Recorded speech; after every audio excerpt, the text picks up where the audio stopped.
Alright, so we're starting off. Good evening. This is round 1 of Legacy Tuesday here at Spellholder Games Collector Legion. Yeah, it looks like.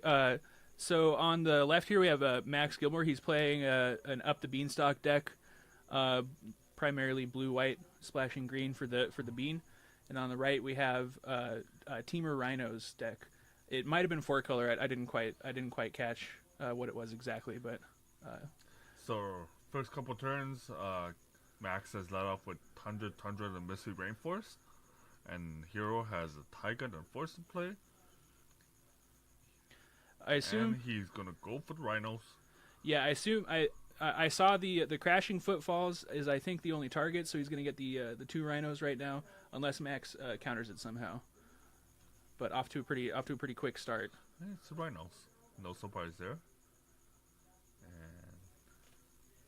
He has a daze. That's somewhat rude, and no spirit guide too. Yeah, that's the tough part. Is even if he did have a spirit guide, he's still like really going down on cards to be able to force that one out. Well, the thing about Rhinos is, even if you get the first one countered, you have so many. Yeah, with 8 Cascaders, he just drew straight. Oh, right on top. That's funny. He's just like, yeah, that's kind of how it goes for me. Right on. Okay. 10 power on the field, but Max is holding a Source of Launches, so one of those will go away pretty soon. It really surprised me that this Rhinos deck ended up taking off. Oh, the Elgato cutout. It'll come back up. It'll come back up. Where's the Gator? Yeah, there we go. Okay, so does this Source of Launches? Yeah, swords gain 4. But what I was saying is, it really surprised me that Rhinos took off in Legacy. Like, I always thought of it as just such a modern deck, but... Oh, that Wasteland hurts. Oh, he's cut off from red mana, so he can't Violent Outburst unless he has another land. That's a Misty. What will we see here? Okay, so Tropical. Well, this will be an amazing turn if he lands up the Beanstalk here with his 2 remaining mana. Yeah, this is like probably prime time to be able to do it. He took some pressure off, and it's just Murktide. That's all. Yeah, you could just do the game winning move and play a big Merc. He's not gigantic, but it's still big enough to block a Rhino. Or is that a 4/4 or a 5/5? I think it's a. I think it's a 5/5. I think it's a 5/5. Yeah, so it's big enough to block the remaining Rhino. I'll go straight for Plan B, Earl. Yeah, he's got enough chaff in the yard to be able to get that out next turn if he's got the mana for it. No land to put in from the trigger effect of Earl. Oh, that might be pass the turn. Yeah, that might be a bad sign that he's not going to be able to get the Uro out. It seems to be he's holding us a Source of Launches, which will be really problematic for Hero if he lands. Yeah, for sure. His life total is going to go up pretty high, though, right? He's already at, what is that, 20, 25? He drew a Fire Ice there. He might try to force the issue by attack with the Rhino. Another Earl, building up the life total. Yeah, his life total is actually getting very high. It passes. Can't really afford to just leave Murktide as the only thing on the field. Max is content with playing the draw go game. Yeah, they're at a stalemate, and I think it probably favors Max in the long run. He's got the grind. He's got the more grindy deck. Hero seems to be jammed on lands. He has the Spirit Guide, which isn't really helpful, but because it doesn't fill the green blue with the lands of Earl. So he's gonna try to force the issue because. All right, block with the Murktide, and then. Oh, he's gonna Violent Outburst for the fair side of it. It seems to be that's going to get Swords to Plowshares there. Yeah, I think that's what'll end up happening. So we'll see if the second set of Rhinos gets countered. But yeah, I don't think that Rhino is gonna get pumped. I don't think Max will let that happen.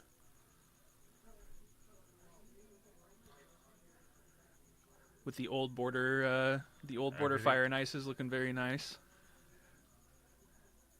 5 mana for Force of Will. Hardcast Force, counter the rhinos. Oh, so is the rhino actually going to trade with the dragon? Yeah, I guess it is. Okay. That seems problematic for Hero if he's just letting that happen. Yeah, right? Yeah, Max has got to have some backup in his hand. We thought it might have been Sword Splash, I guess not. I think Max is also playing Solitude in the deck as well, to be able to trigger that Beanstalk. I'm not 100% sure, though.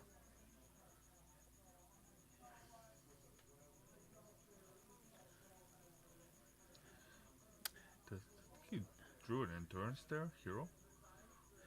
Yeah, Endurance is going to help a lot as well. Is Max only down to 1 card in hand?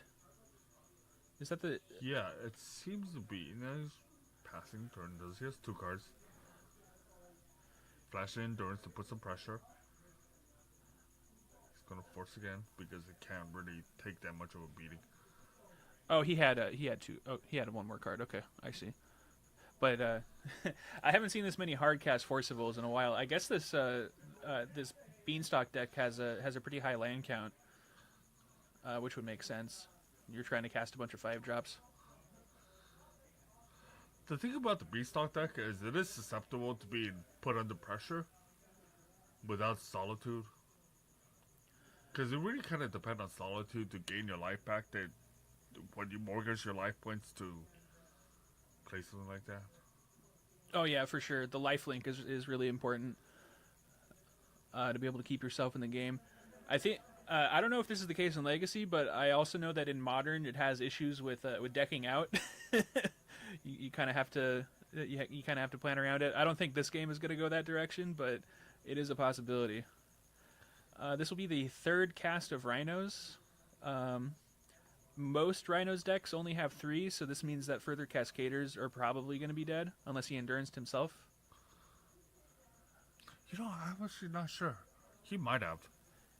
Yeah, I saw him shuffle a couple cards. He had a really small graveyard, I think. I'm not 100% sure, but he might be trying to loop Rhinos with Endurance at this point.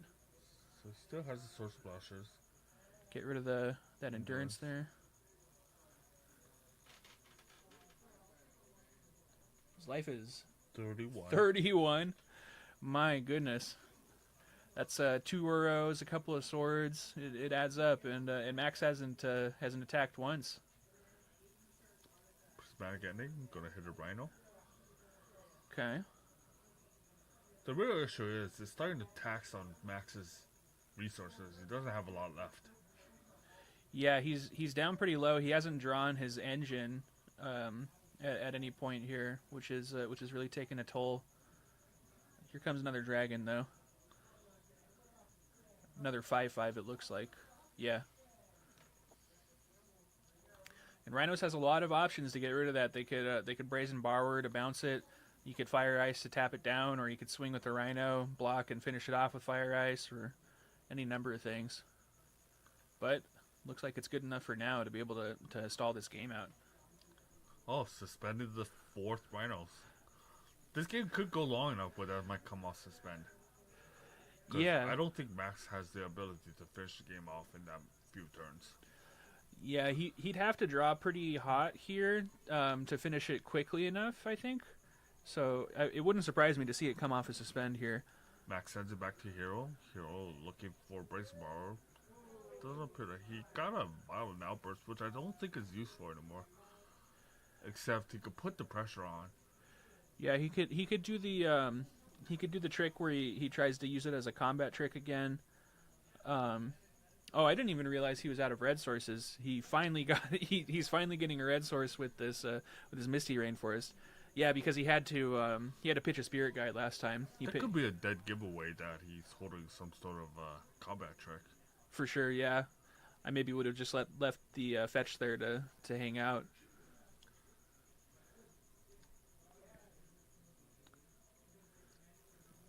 Okay. So if he moves to combat, swings with the Rhino, it'll be a repeat of a few There's few a turns possibility ago. that he holds off. So the question is, I can't remember if he has. I think he has one more Rhino in the deck because he did loop it. I think that's the one that's on suspend right now. Oh, maybe, yeah. But we'll see if we did endurances.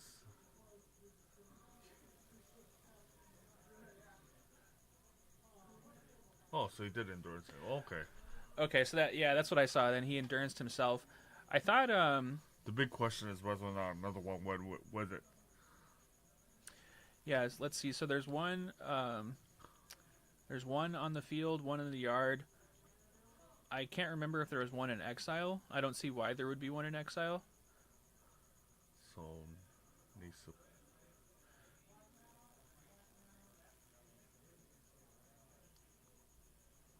Let's see. Max is quite flooded here. Unfortunately for him. He really needs to find 3 fairy. 3 fairy would be a big help for sure, yeah. Because these Murktides aren't really gonna hold the fort down. Yeah, they're just not big enough. It looks like he has the opportunity to make this one a 6/6 at least, but no, he doesn't take it. He just goes to a 5/5 again. Just barely big enough to hold off these rhinos. Once they come off his suspend.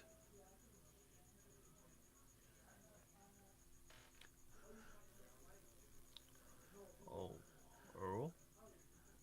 Each of these Earls are so dangerous. Yeah, for sure. The graveyard is too small for it to matter at the moment, but that could change pretty quick. He's got a fetch. He's got a footfalls coming off a suspend. He just needs. Oh, he had a couple of lands in there too. Okay, so yeah, with the fetch and the footfalls, he'll have enough to Uro the turn that the footfalls come off a suspend, and that might be a lot of pressure coming out in the same turn all at once. Oh, he found the 3 fairy, which is very good against the suspended rhinos. Oh yeah, absolutely. Especially the one that's already suspended. He's not going to be able to elect to not cast it. It'll just stay in exile. He ups to tick up the Teferi, so maybe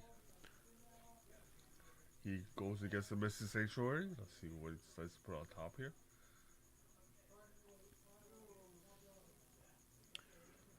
Oh, maybe he puts the Mystic Sanctuary triggers the oh yeah, dragon. Yeah, it gets another counter, and he's putting the negation, force of negation on top. Off to draw now.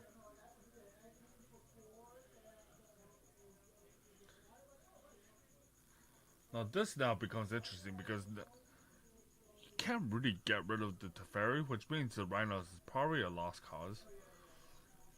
Oh, did he just minus the Teferi to bounce the Shardless, yes. the Shardless Agent? Okay.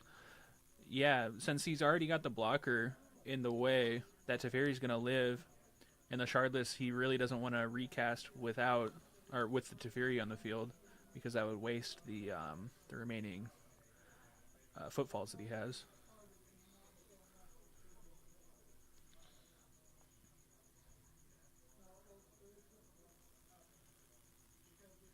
We'll see if he draws anything live here. So the thing about Rhinos is there's no sustained pressure. As in, there's no Planeswalkers that gives a natural card advantage. It really depends on Earl and the Rhinos to finish the job. And he really only has one bullet to fight with Earl. Yeah, for sure. I think there's one Minskin Boo in the deck too, and that would be pretty brutal off the top as well. He could grow the hamster bigger than the dragon and be able to swing at the Teferi. The Rhinos gets lost into oblivion here. Yeah, he can't cast it, so it just stays in exile. Yeah, that's right. They got it.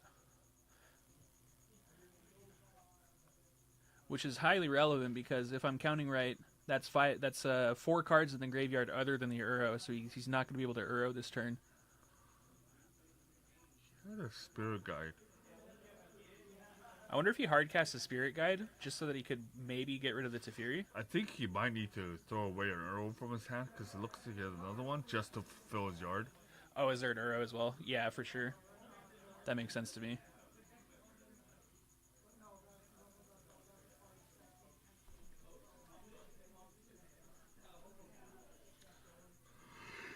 Hero goes on to tank here because this is the options because his options are running quite thin here. He could be into hardcast, Simian Spirit Guide, Grey Ogre territory. Yeah, you don't love to do it, but sometimes you have to. It is certainly an option. Looks like they're having a spirited discussion of some sort. Maybe discussing what happened to the suspended rhinos. Yeah, maybe. They got it right to begin with, though. So hopefully they don't reverse that. Alright, Charlotte's agent. So he's gonna opt to cascade first. He probably asked if the cascaded card could be cast through Teferi. Oh yeah. So what happens here with the Teferi out is that he has to cascade, but then he could choose not to cast the card, and it just shuffles to the bottom. And it looks like he's out of footfalls as well. So he just hands the deck over to Max because he's going to reveal the whole deck. Yeah, because it's not an option to not reveal the deck. You have to go through the deck to look for a cascaded card to cast. Yeah, exactly. You can't choose to not cascade, but you can choose to not cast if there's something So left. Cast another Shard's agent. Now he's just trying to flood the board with 2/2s, which is Yeah, not a great situation to be in. yeah, and I mean, he pitched a Spirit Guide to do it, which is pretty funny. But I mean, it's a 2/2 either way, right? Oh man. Yeah, honestly, both players kind of running on fumes here. The life total is just so high on Hero's side too that this dragon isn't even really a threat. I think that's No, he's gonna go for the charge. yeah. Okay. Any of the Shardless will be able to kill this Teferi. I think he has to. I think he might be thinking that his game plan might be to top deck endurance and try to recycle the footfalls again. Yeah. Because I honestly don't see a particular out here. Yeah, Rhino. I don't think Rhinos wants to. Oh, and the second Teferi. Yeah, which is a problem because Hero now can't just Earl to put pressure. Exactly. Yeah. Max just gonna draw a card here. Bounce the Shardless. Fistful of Charlotte's agents. Yeah. I mean, geez. Is that a Lorien revealed in Hero's hand? I think it might be. That's that could be pretty devastating if he's able to get it off. Oh, he's just gonna go for the Uro. Okay. It would be a bigger problem if Gilmore had to cast out an instant. Oh, true. Yeah. Oh, he's got the mana for it. Yeah. True enough.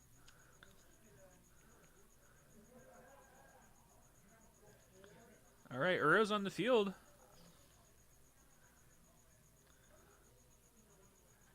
I'm sure Max has an answer to it. I still think he has a force negation in his hand. I'm really not sure because I think I saw him drawing maybe 6 turns ago. Yeah, he topped it with the Mystic Sanctuary, And then drew with his first Thera. Yeah, that's right. So he should still have that in hand. Oh, this is Just shuffle the deck. no, not even going to. No. Yeah, because it's already randomized, so they could just shortcut that. That's not a problem.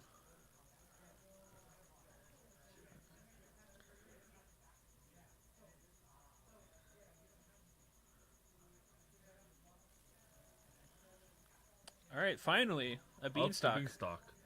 So in case you guys weren't aware of what Up the Beanstalk does, it's 1 and a green for an enchantment. When it enters the battlefield, you draw a card, and whenever you cast a card with mana value 5 or greater, you draw a card. That counts free cast stuff like Force of Will, so on and so forth. So this is the whole point of the deck. between this and Triumph of Saint Catherine, which I think is a miracle card. Yes. Okay. And it probably also runs ley line binding too. I would imagine so. Yeah. Prismatic Ending for 3. Get that guy out of there. And the thing about Prismatic Ending is you can pump extra mana into it and just draw the card. Oh, that's true. Yeah, you don't have to. Looks like that's what Gilmore did. Yeah, just so you could draw a card off of it. Hardcast Lorna reveal. That's pretty desperate times now. I will say it's got to feel good to if you have a Beanstalk out and then you cast a Lorraine reveal, you get to draw 4. That's got to feel pretty good if you get to do that. It does probably feel good to literally draw anything. Yeah, 100%. I've only seen this card in action in Modern so far. I have seen it with Temporal Mastery, which feels like the dirtiest thing ever. Oh yeah. Oh man, that's brutal. Ponders. Looks like he found a Triumph St. Catherine, second from the top. Okay, yeah, he'll stack that up so he can miracle that. He gets to draw a card off a Beanstalk, and he's laughing. This has got to be The best feeling for sure. There it goes. Draw a card. Get my big. It's a lifelinker, right? Yeah, I think it's 5/5 lifelink. 5/5 lifelink. Yeah, this is the beginning of the end here, as Bean pulls ahead.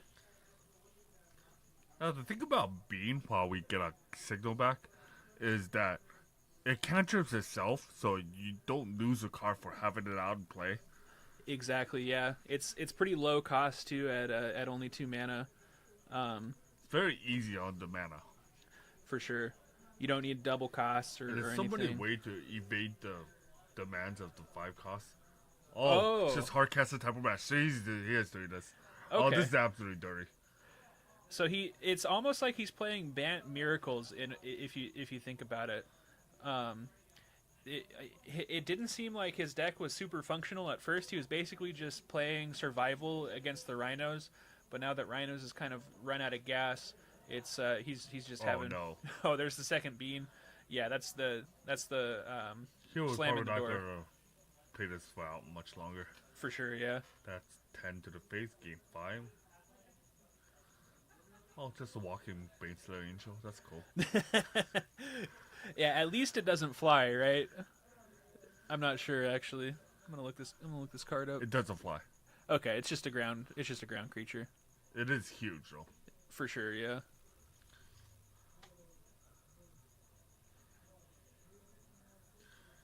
Hero still find a good fight. Plays a Miskin Brew into a Force of Negation. That could be the end. Oh, the Minska finally ate that Force of Negation? Yeah. Okay. Yeah, if I were in Hero's position, knowing how grindy this matchup is, I would probably just. No, the real issue is he doesn't have reasons to scoop it up because he's already cascaded his entire deck publicly. So. Oh, that's true. He's not gonna hide any information. Yeah. No, it's like a Miskaboo. That's kills the fairy. Yeah, I guess. Okay. Yeah. And he had to... Hero calls it quits. So that was game 1. And Max goes up 1-0. Now we head to sideboarding. Yeah, for sure. I could not tell you what either of these dudes' sideboards look like, but I would imagine there's No, that game was a lot closer than it seemed, though. Although Max definitely pulled away at the end. It did feel like Hero was a fire ice away, maybe an auto hour away from winning the game there. There were a couple of turns where he just did not draw anything. That's true. Yeah, Max really left the door open. I mean, he was barely hanging on. He was having to make those Murktides just barely big enough, so that he could have enough left for the next Murktide. It seemed like he just drew all of his Murktides, and he didn't draw the Beanstalk until way later. Yeah. So in this matchup, I believe Gilmore will bring in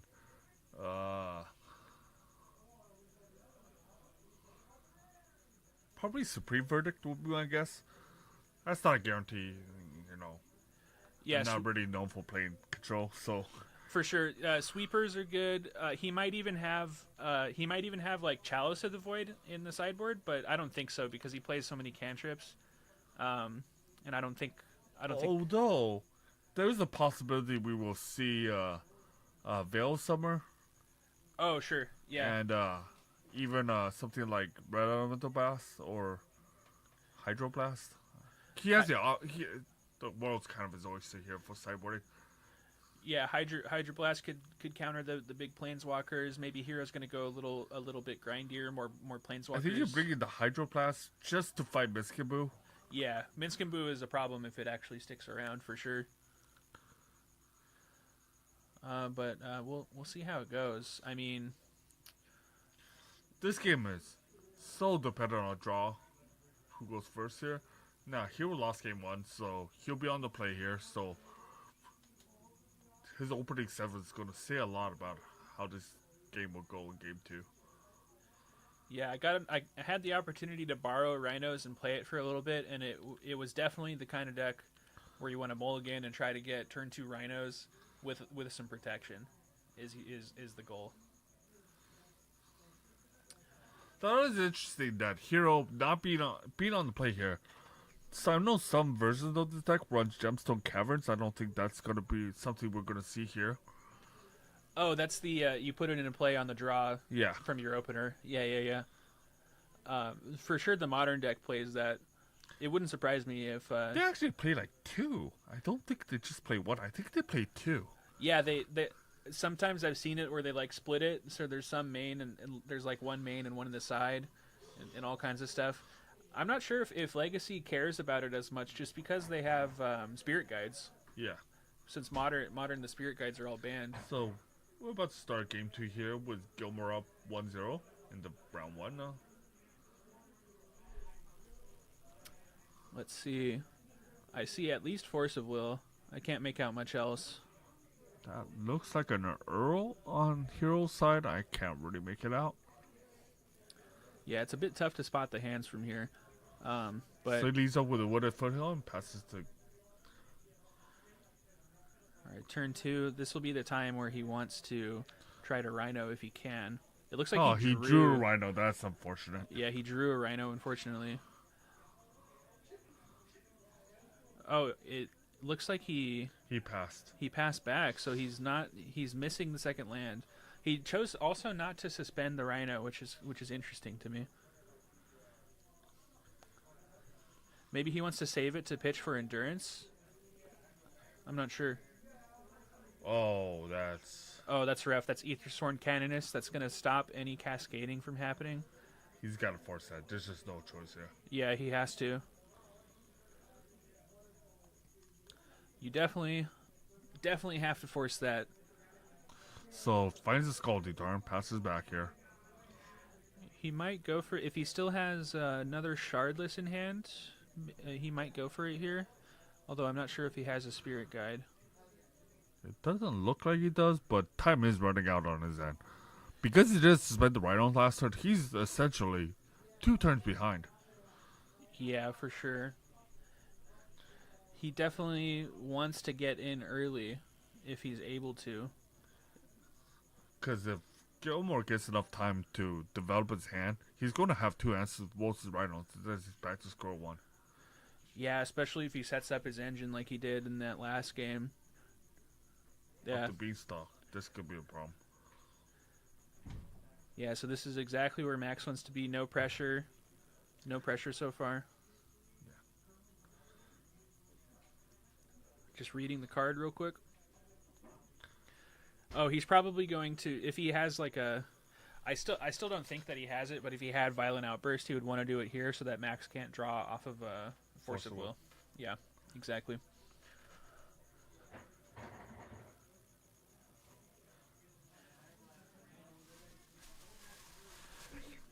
Just don't eat it on stream. So It looks like Hero's going to try the Outburst here.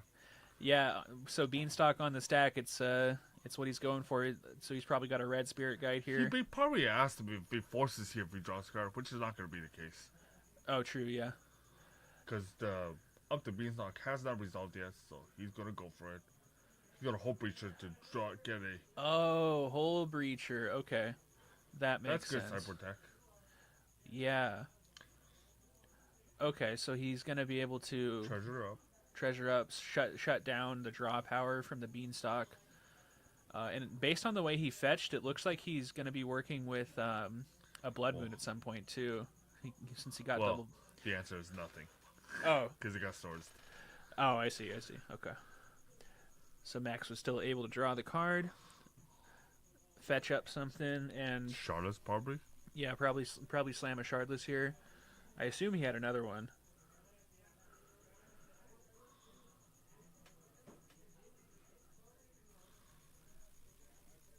Three mana. Yep, Alright. shardless. Flip over, reveal the Rhino. Oh, blood moon right on top. So that's still a possibility.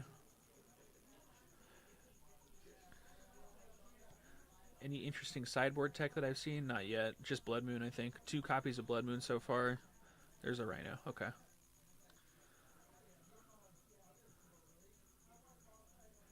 Put that back on the bottom randomly. And then Max here probably has removal if this is resolving, I would assume. But we'll see how it goes. Draw for turn. True to land. That's the 4th land. He has a Murktide. If he has Supreme Verdict here, that could be it. Yeah, Supreme Verdict is a clean answer to a Shardless Agent Cascade for sure. It doesn't... He has the Triumph of St. Catherine in his hand, so... Oh, he could hard cast that next turn as well. And that's going to really slow things down, so we'll see. Murktide to draw the card. Yeah, he draws off the bean, and it's going to be able to just barely trade. Oh, but he has Mystic Sanctuary up. He could fetch a Mystic Sanctuary and grow the Murktide, maybe? If he puts a spell into the yard, I guess? I'm sure he's got some kind of technology waiting. So he declares block. Oh, he just trades. Okay. I'm surprised. I was expecting something else. Okay, Hero's not out of this yet. He finds another Cascade, so he's going to get a lot of Rhinos here. Yeah, it's a lot of pressure. It's not set in stone yet for sure. There come the Rhinos. I think if he's able to deal with the Triumph of St. Catherine, then it might be Hero's game, actually, with this much power on board.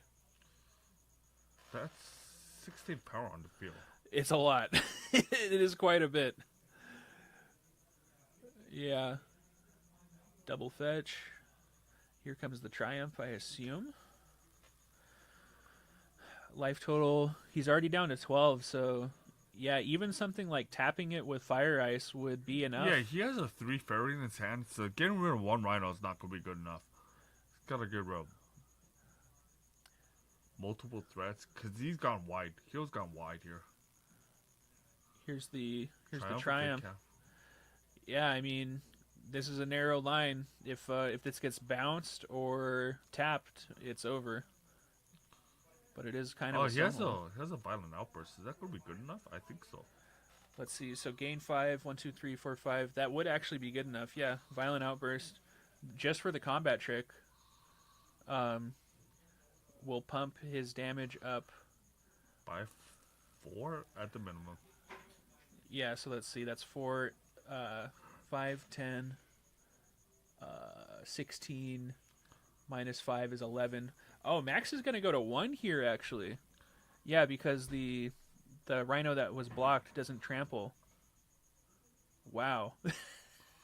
That's insane, and he gains 5 off of the St. Catherine. I'm pretty sure that's how this math works out. Gains 5, go to... Take 8. And then go 6 down, I believe. Yeah, what is it? He like shuffles the top 7 or whatever. I'll be honest, I've never seen this happen, so... Yeah, it's usually once it's out, you know? Yeah. Or it Max gets... riding on some luck here. And gets it back again. Nice, nice. Draws extra card. That's wild. Oh, here it didn't attack with the Shardlet. Okay, I understand. I was mistaken on the life total. Okay, here comes Teferi, bounce a Rhino. Draws another card. I think he found a Murktide there. Oh, he miracled the St. Catherine. It just came. Again, yeah. It just came right back out on top. That's wild. Jeez. Suddenly things have swung in the other direction pretty rapidly. St. Catherine doing some work. Yeah, a nice spot of luck, I will say, to be able to miracle it straight away. Wow. Now, Hero's been pretty unlucky here, not ever drawing any of the ices.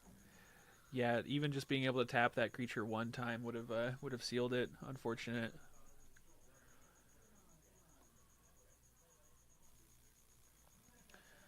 And if we, in classic Beanstalk fashion, Max is sitting on like five. Outburst again, trying to hand.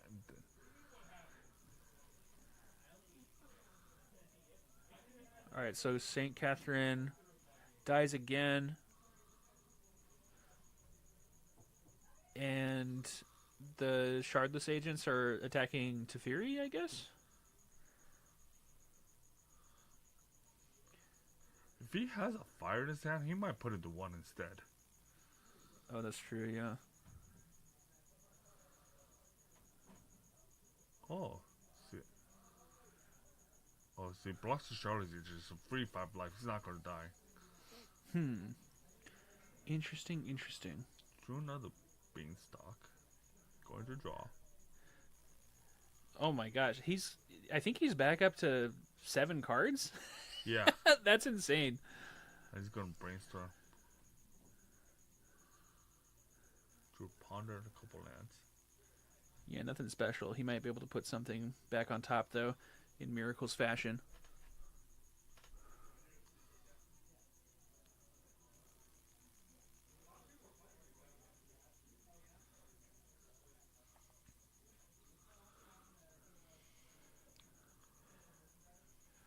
That life total is so low.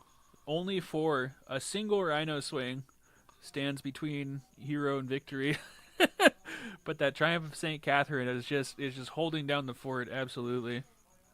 Suspend a Rhino. Oh, this is problematic because Max is holding up 3 mana, which kind of indicate that he has force negation. Oh, true, yeah. Looks like he's just instant speed pondering. Oh, and he got another Miracled St. Catherine. Draw 2 cards, of course. Mystic Sanctuary. Put something back on top that he wants to draw. Yeah, I think Max is going to close it out 2-0 here. The early bean really made the difference here, where in the mid game, where he'd normally be out of cards, he was just sitting happily at 4 or 5 cards in hand, making things nice and easy. Oh my gosh, a third one? He's like, yeah, I'm good. Yes. Scoop. Oh, man. Unfortunate. Well, I'd say that was a good game. The matchup, I think, if Rhinos gets in there early, takes game 1, he has a chance to blow things out with Blood Moon, Hole Breacher, things like that, but it just didn't happen. But we'll go ahead and take a break real quick while we wait for round 2. All right. Where's my mouse? Oh, so he did sideboarding in Lavinia. Oh yeah.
And we're back for round 2.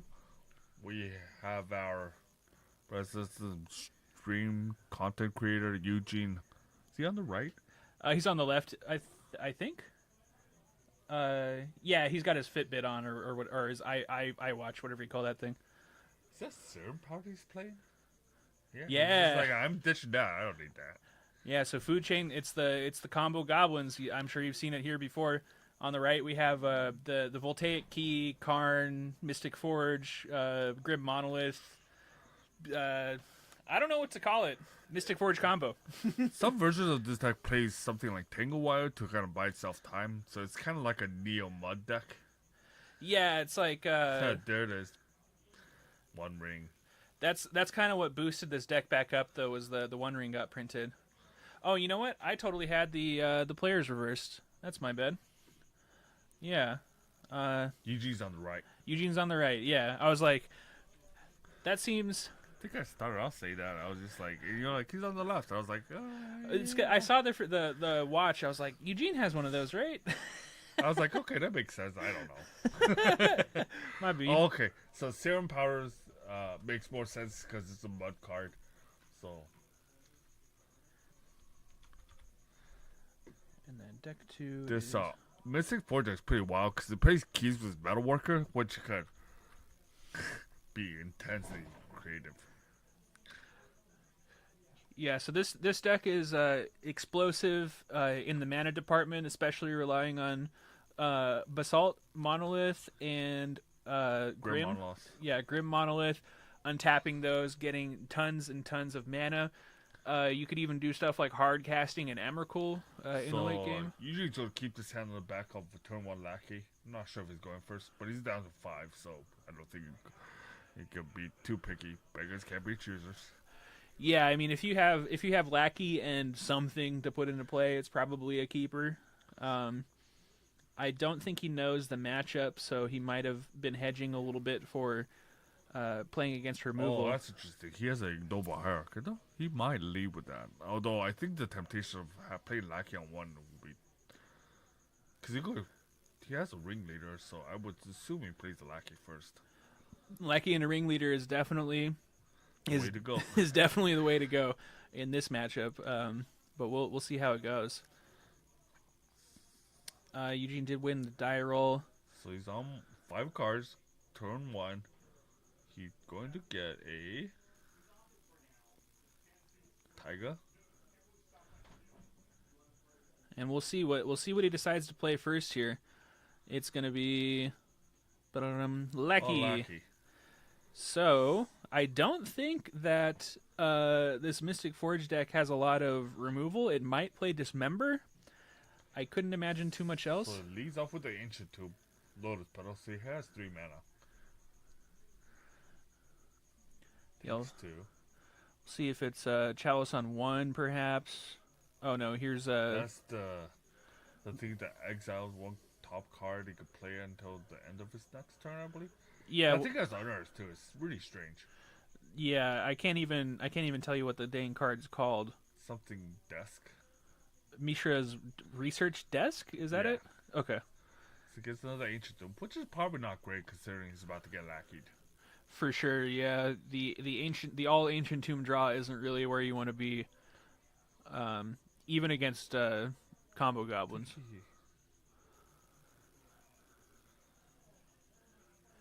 Oh, he chooses 1 to be able to play. Is I think how it works. I'm gonna look this card up real quick. So another Ancient Tomb of his end. Lackey puts him 17. Dumps out Ringleader. Okay.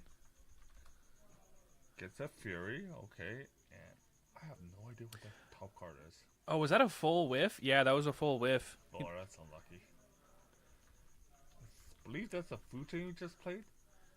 That's a no, it's a red card. Or no, that is a green card. Is that a food chain? I have no idea what the art of food chain looks like anymore. Yeah, I'm gonna have to. All right, so first off, Mishra's research desk, 1 tap sack, exile 2 cards, choose one of them until the end of your next turn. You may play that card. Okay, so he chose the Ancient Tomb and he played it this turn, and then food chain. I'm just gonna. That is. Looks like it. I was That's- like, is that what food chain looks like? That's the double masters art, I guess. Is that what that set is right there? Is that double masters It or? looks like a Hydra. Yeah, it's like it's a bunch of Hydra heads and they're eating like a vulture or something in the center. What a trip. Yeah, I don't know. Anyways, the Mystic Forgeman is in trouble here. If he passes back here, and like Yuji is able to rip something off the top here, like a matron, it could go downhill pretty quickly. for sure, yeah, Food Chain opens up a lot of insane lines with Goblin Matron and Ringleader and so on and so forth. Taking some more damage. So unless something like I don't know, a Trinisphere, or I don't think he. Is it Paradox Engine? Oh, that was a very costly Paradox Engine. 4 life and 5 mana. So. Yeah, that's a lot. But he puts Yuji on notes here. Takes 2 back. Oh, he does have the Matron. Oh, this is going to be problematic. Is he going to go straight for the Muxus? Yeah. Yeah, here comes Muxo, and it doesn't necessarily instantly end the game, so we might still see something happen with this Paradox Engine, but there's a pretty good chance that Eugene will get enough power out there to end the game. What are the ways that Eugene ends the game? I think he does like Sling Gang Commander, and then Goblins with Haste and other stuff like that. So he's just going to food chain everything off. I think so, yeah. Play the Muxus and see if we can just end the game here. So he has 3 creature mana floating. Oh no. All right, he hit a few goblins at least. I think that's Crater Maker, dude. I don't know what any of these goblins are. I'm not gonna. That's Ignoble Hierarch. And then he gets to he gets to Ringleader again. Yeah. Which is. He'll probably hit. He Harbinger. hits. Yeah, he hit Bogart, Harbinger. He didn't hit. He didn't hit Conspicuous Snoop though, so he's not going to be able to infinite him. He might have some other trick up his sleeve though. The real issue is, I believe that Chieftain gives him all haste. He's taking a massive dose of damage. Oh, that is a chieftain, yeah. So this might just be enough damage here. At least to make him not be able to. So this has haste, so that's mana neutral. Oh, that's funny. Yeah, he gets to cast that. He's just going to twin shot him to the face and set everything. Yeah, and that's lethal. All right. Mystic Forge wasn't able to set anything up before the Gerblins just came out swinging. Yeah, I think that is heavily dependent on having the Ensnare Bridge on their play. If you don't get it out, they're really susceptible to getting overrun by just like creature aggro decks. This one and like Death and Daxes can put a lot of pressure on. Yeah, and I think he ended up dealing like six or 8 damage to himself with just Ancient Tombs too. Yeah, it's a lot. You really don't want to be doing that against the mono red or the red green deck. Most definitely. But we'll see how the post board games go here.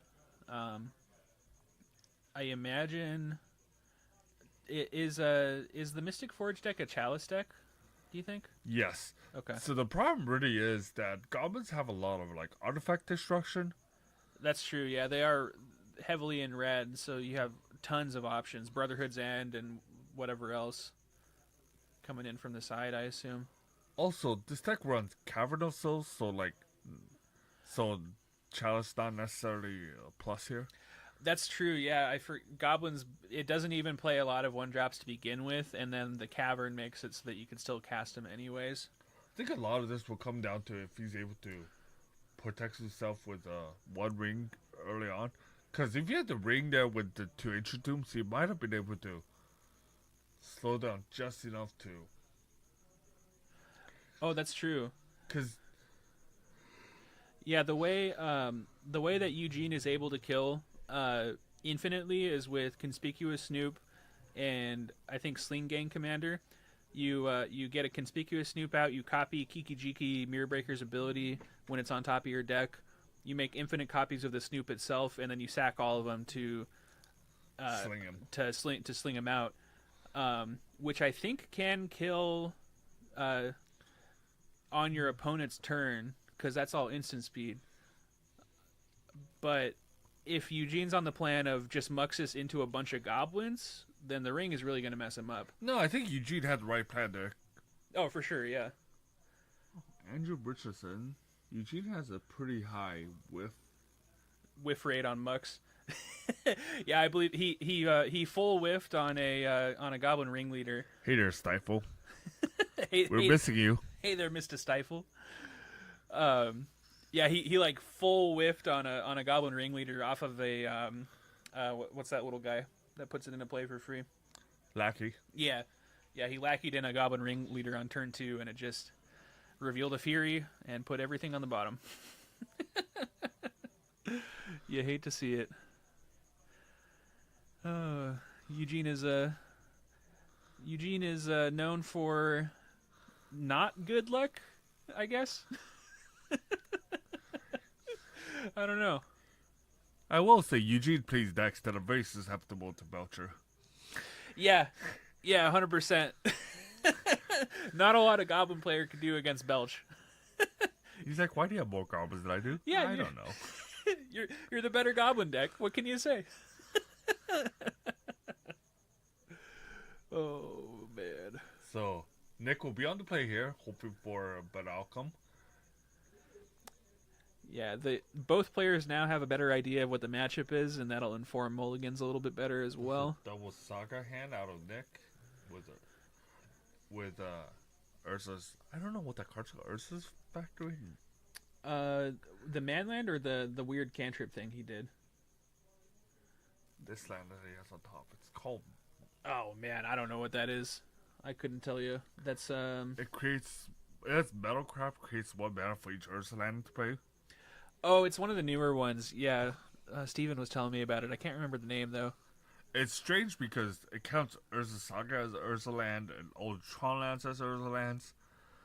Yeah, because when they like updated the types, they were all like Urza is blank, and then Saga was also Urza Saga, so it counts that as well. Very strange. Very strange. It looks like Eugene Mulligan. Yeah, I think he's going to 6 here. That's a matron hand. Really not a lot of action. I'm surprised to see a Fury in Eugene's hand post board. That's a little strange, I will admit. Urza's Workshop. Thank you, Andrew.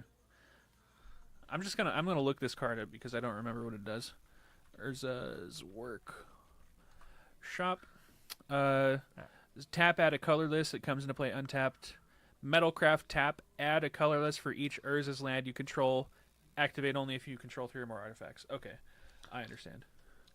So you're playing Tron, but you're not playing Tron. More or less. That ad could produce a surprising amount of mana, though.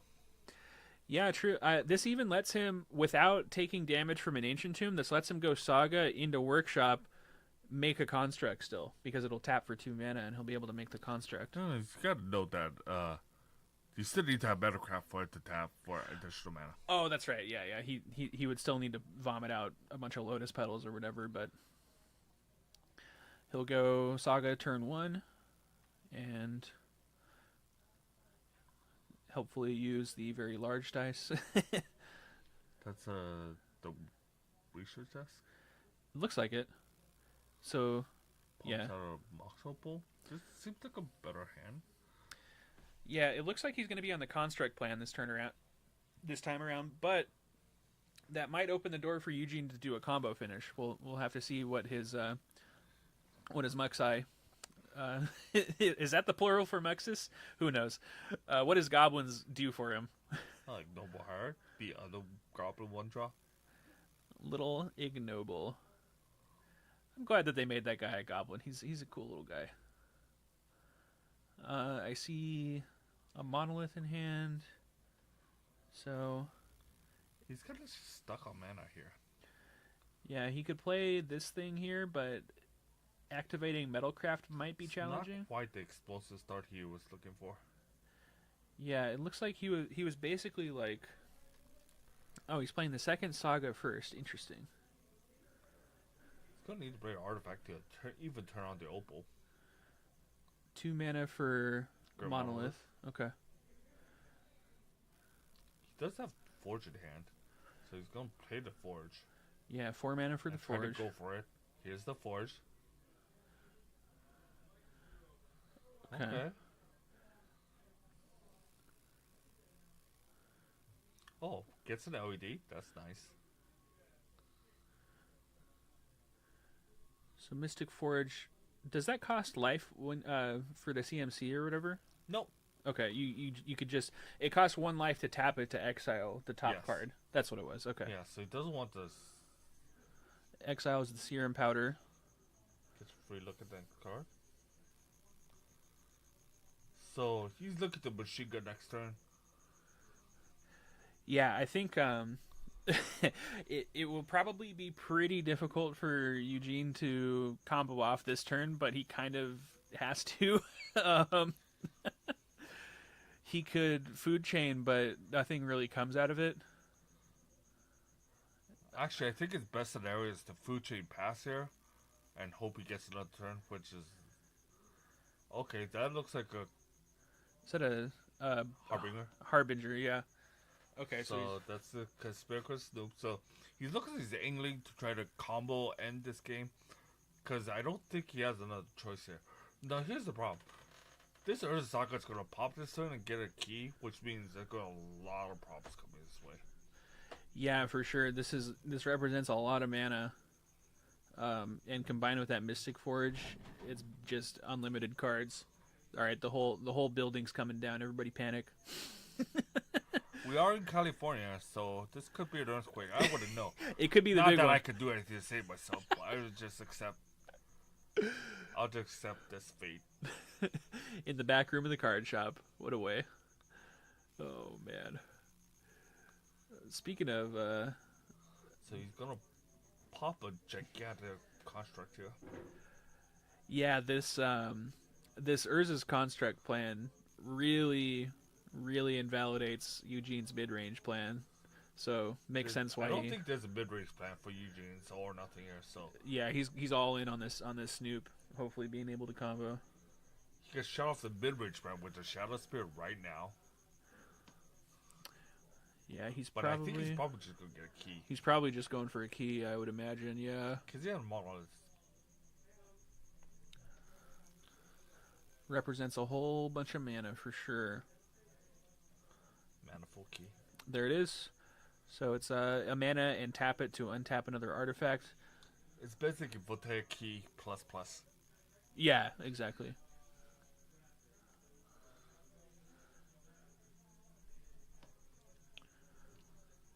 Artifact count continues to climb. Alright, it's forging time. Indeed. Oh. Alright, there's Workshop, which taps for 2 at the moment. Because Saga, it counts itself in Saga, right? Yes. For sure. So it's a Harmouth Ancient Tomb? I Yeah. guess. No Pain Ancient Tomb is not bad, for sure. Free Grim Monolith? That's not bad. Not too shabby. Oh, just a note. This entire deck is colorless, so there's no chance the Forge really missing here. Oh, does Forge have a restriction that it has to be a colorless card? Yes. Okay, that makes sense. Yeah, so this literally is just like mud, basically. Yeah. So he's cracked the LED for 3 mana, knowing that he's probably not going to pass back to it.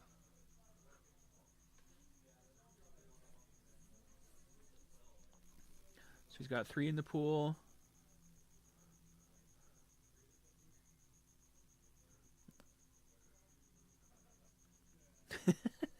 Counting with the D20.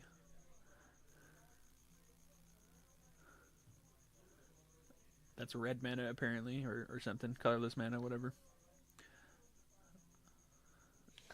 Yeah. You don't need to keep track that too hard. I imagine that the color doesn't really matter. So But it whatever. goes to 8 complete mana. 8 full mana. That's a problem. Okay, so he's still got 3 in the pool, and that's a Paradox Engine, which is going to untap all of his permanents. So at the moment, or all of his non-land permanents. So at the moment, that's going to be 2 Monoliths and a Mox Opal for a total of 7 mana gained for each spell he casts. So at this point, as long as he has enough life to get rid of lands. Sack the research desk? Oh, yeah, okay. Oh. And I imagine Karn will be able to find something to win him the game.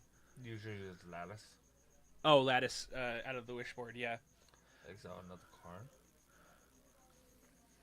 If he finds anything, literally anything to play, this game's actually over. Yeah. Like, doesn't look very confident here. Oh, you just passed through, sunk the mana. 2 mana, cast a spell, and that's gotta be the game, right? Any spell, right? He's trying to unearth it with the red mana he has floating. Oh, okay. And I think he's asking if that counts as casting spell. It is not. It's an ability. Unearth is an ability. Yeah, it's not like Flashback. You're not actually casting it. You're just putting it into play from the yard.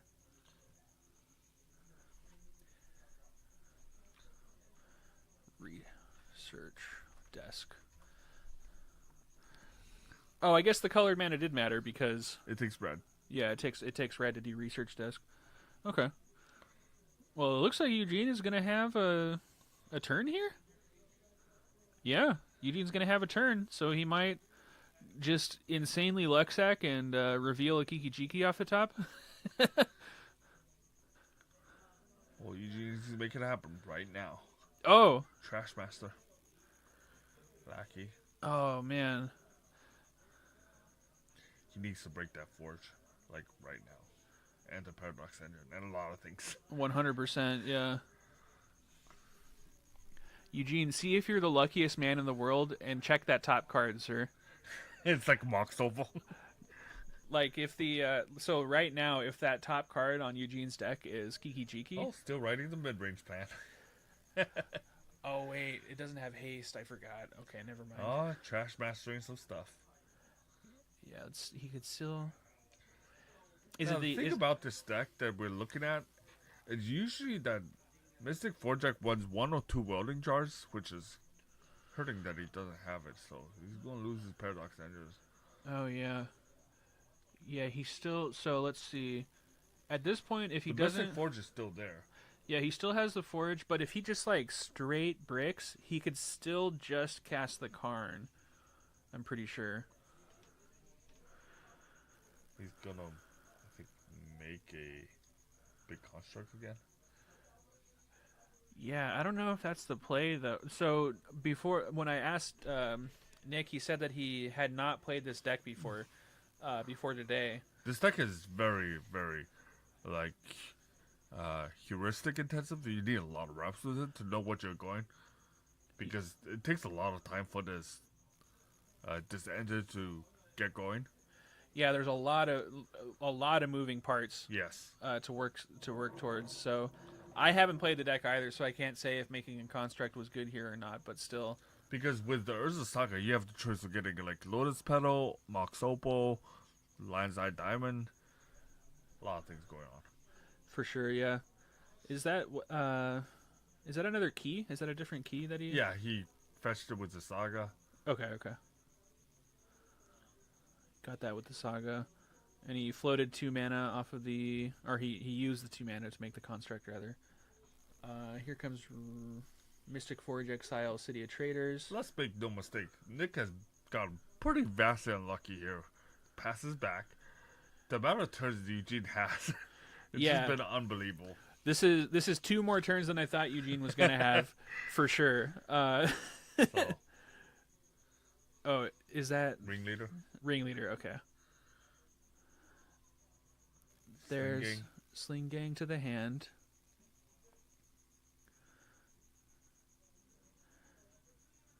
All right, check it, Eugene. Just take a glance. It could be the Kiki, my man. I don't think the funny part is it doesn't even do it. He needs the Sling Gang in play.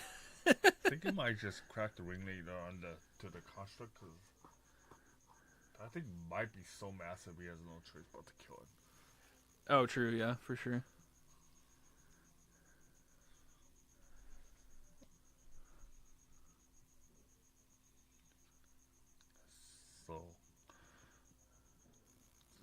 So he's going to key the vote Grim Monolith at the end of the turn. It targets, so Eugene has the chance to respond if he wants. Nope. This game's been very strange. For sure. People getting so many turns when I thought they were definitely dead.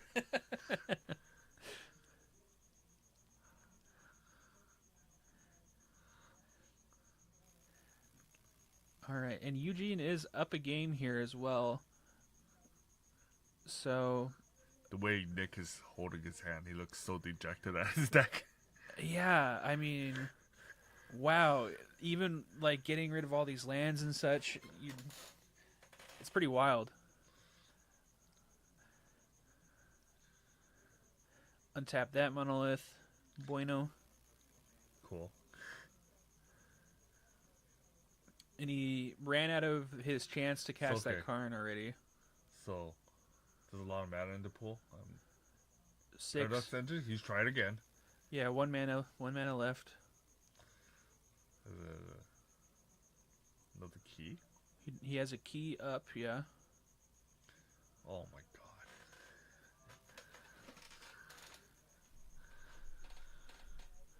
Yeah, that Karn went away, though, is the problem. I don't know if he's got another one. Alright, finds a Grim Monolith, untaps everything. So you're going to throw the Paradox Engine. In response to the untap, blow it up. Okay. So he's got one big burst of mana here. So it's interesting to note here that Mystic Forge only says colors cards. You could cast Giant Eldrazi out of that. Yeah, they're for sure Emrakul's in the deck. I remember seeing that. It's possible that he just generates enough mana naturally. Well, now that goes. Yeah, jeez. As soon as the Paradox Engine's gone. But Saw Monolith. No, we're just machine gunning through some stuff.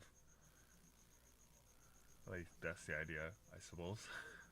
Exile a land. Oh, another Mystic Forge. Okay. Yeah, that's fair.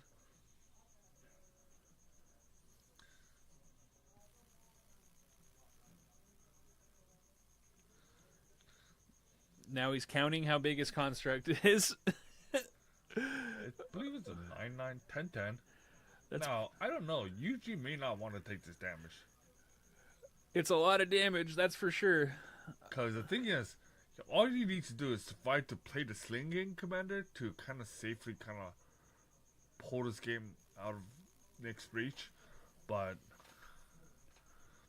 because the Slinging Commander comes with 2 little Goblin tokens, 10/10, he may just block and crack off another artifact. That Trash Man needs 10, yeah, that's no problem. I could take 10. Going down to 6 life, okay. With an Ancient Tomb, that's cool. No big deal. Yeah, Like, I guess. Looking at more mana than. Yeah, I guess with the Sling Gang, he's just going to be chill with it. Because Sling Gang gains you life as well. You know, you can block and then sack the token, gain 1 life. Warping Will. Okay, so he's going to check into a Trash Master. Ooh, I wonder if Warping Wheel is a sideboard card. It is. Okay. You'll not want to take another 10 because he will die. Most definitely.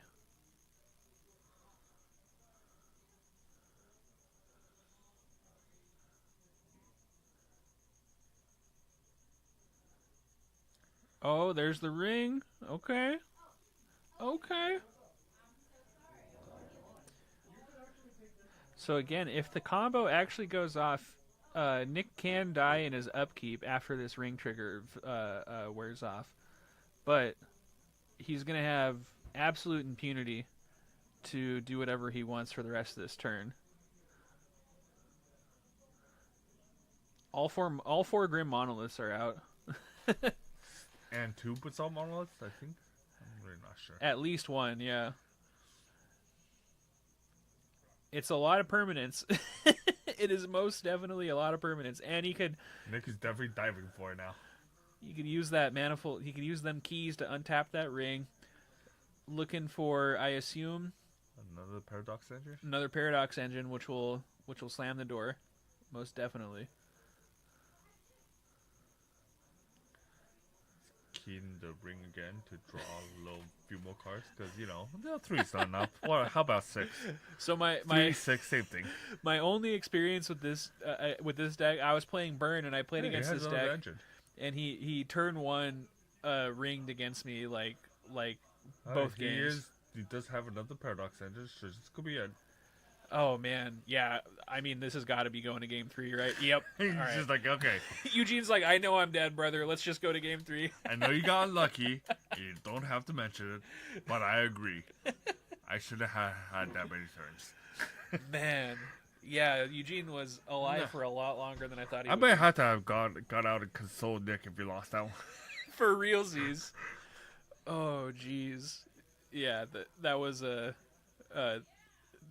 sad couple of turns. Let me just check. We're going to game 3, right? Yeah, this is going to game 3. It looks like Nick is changing his board or something, or maybe he was mistaken about what game they're on.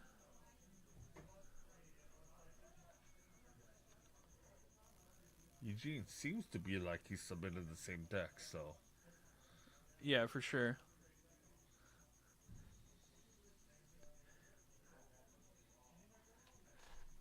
Oh yeah, okay, they're shuffling up for game 3. Maybe it was one of those look at all these bad cards that I drew situations. I don't he's know. like, look at all this garbage I exiled. Bad. So they just need to note here that when you serum powder a hand away, that's part of your Karn board, your Karn wish board. Oh yeah, you could wish for that stuff. I forgot about that. Man, card's such a funny card. Oh jeez. All right, well, both of these decks can technically win real quick, so I'm not sure. 50 minutes is a lot of time. 15 minutes is plenty of time for both of these decks, so we'll see. We'll see who's going to take it.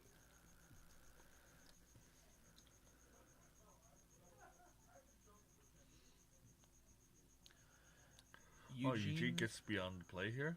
Eugene to play. Turn 1 Lackey is probably what he's looking for. Lackey into something. He has a ringleader, a harbinger.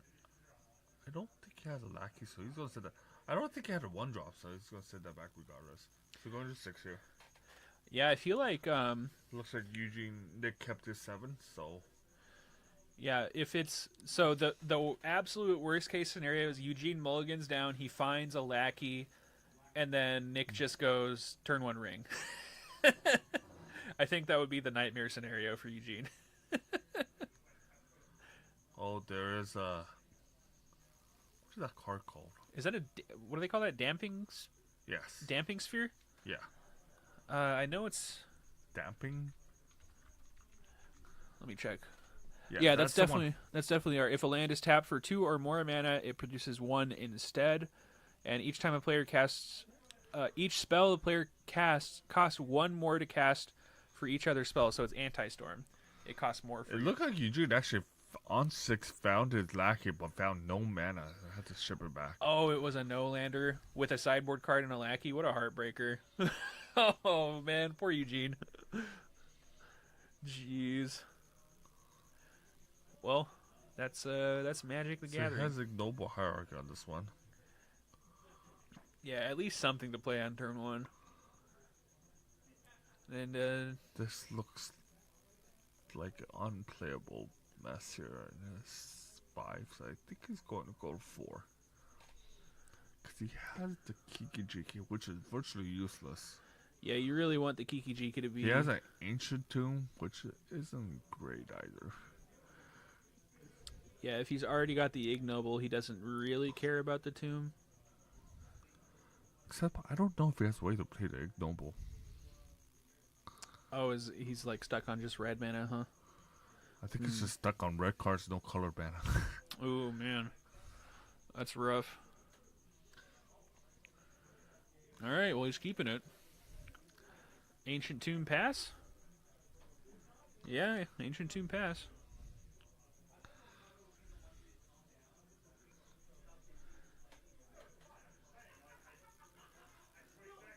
Nick counting things in the air. You never want to see that. Take 2. Play a research desk. This card is very good for the deck. It's very interesting. Oh, that's... There's the ring, probably going to come out next turn. Or, I'm sorry, the monolith. That's probably coming out next turn. Alright. We need some help with that. No, drop as. No, Eugene, no.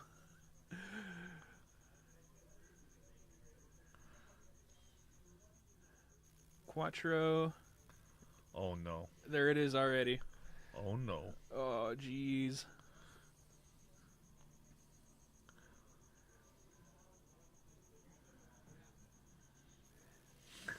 The cast serum powder just to... I think it makes a colorless mana. Oh, no. Oh, there's the ring. That's why. He already had the ring. Okay. Jeez. Draw the card now. See if we can keep going. Yup. If it's a 0 mana cost, it could be over. He just needs a 0 drop to be able to untap it. Or a 1 drop, I guess. Oh, yeah. He had an untap from the ring itself. Oh, he has a forge. There's a fort. Okay, yeah. This could be over. Rest in peace, brave soldier Eugene. Oh, man. I have no idea what that card is. Yeah. I think it's... Is it an artifact land? Like the black one? I have no clue. No, he already played a land. Couldn't tell you. Serum powder, untap my stuff. Fair and balanced. Is that the 4th serum powder I'm seeing? And a lotus petal. Yep. A million. You like this? Cool. Spectator sport. Oh yeah, sir, about a broken magic card. You never thought you'd see it, folks. Serum powder generating a million mana, drawing 4 cards. Key. Another paradox engine. Imagine. Yeah, he's just gonna draw his whole deck at this point. Yeah. He doesn't even need to look with the Mystic Forge. He hasn't, I think. I don't think he could whiff with that many counters on the One Ring. Definitely not, yeah. He's just like, yeah, it's just 19 mana. I'll keep talking for you. Just do your thing. Cool. Draw 5. Eugene has brought the second D20 to keep track of mana. I mean, it is game 3. You just gotta let him go off, right? Eugene being a good sport about it. 26? Something like that? 29? I have no idea. 29? Yeah, 29. You could cast... Still about to generate a lot of mana here. Yep. You could cast yourself 2 Emeralds if you so choose, sir. 3, 6. Okay, there's a Karn for at least Lattice. He's just like, yeah, cool. This is nice. And then technically, so if he gets Lattice out, he doesn't have to do anything else, right? He could just plus and then attack with the Lattice or whatever. Yeah, he's just showing the Walking Ballista because it's over. Oh, Walking Ballista. Yeah, he could make it. He could definitely make it big enough. Okay. All right. Well, that was a rough one for you, G. Yeah. Too bad. Just To be fair, that's what Mystic Forge's explosive hand kind of looks like. You have them all in the 30, count the stole lands, get the early Paradox Engine, One Ring, then go. Yeah, I think that's about as exactly what it wants to hope to do, is just get that ring out, get that Paradox Engine out. But with that, I think we'll take a quick break and be back with you for the third round of Tuesday Night Legacy. We see Eugene somewhere. Give him a hug. Yeah. Oh man. All right. We'll see you guys soon.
All right, so we're coming into round 3 here, Tuesday Night Legacy. On the left, we have William King on his Angels Stompy Death and Taxes pile thing. And then on the right, we got Fred. I think he's playing... that looks like a Doomsday opening hand with Yeah. Duress and like That's Doomsday, yeah. a Brainstorm and Personal Tutor. I was going off of what Fred normally plays, but yes, he is on Doomsday. So it looks like Will is playing some sort of hybrid, like Angel Stompy Initiative deck. Yeah, it's always something fresh when it comes to William.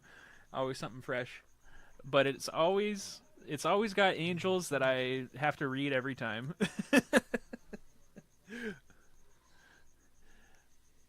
But But he's definitely been playing like a white-black version for a while, yeah. Starts with March Flat, sends it back.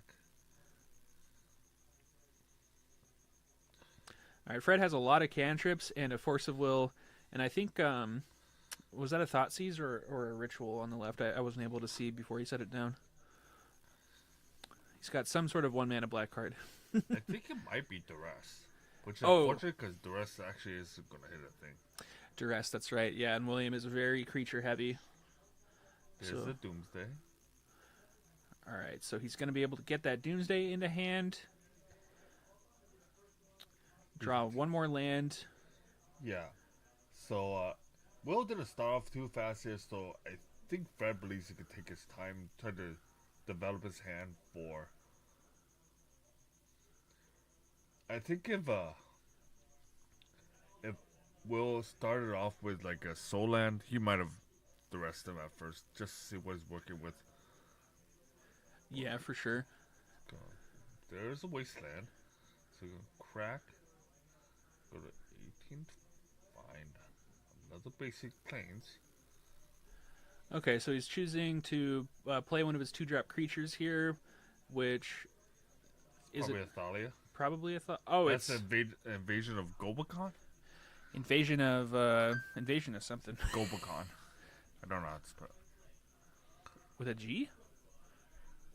Gobakon, 1 and a white. When it enters the battlefield, you exile a card, a non-land card from opponent's hand, and they can play it for 2 more.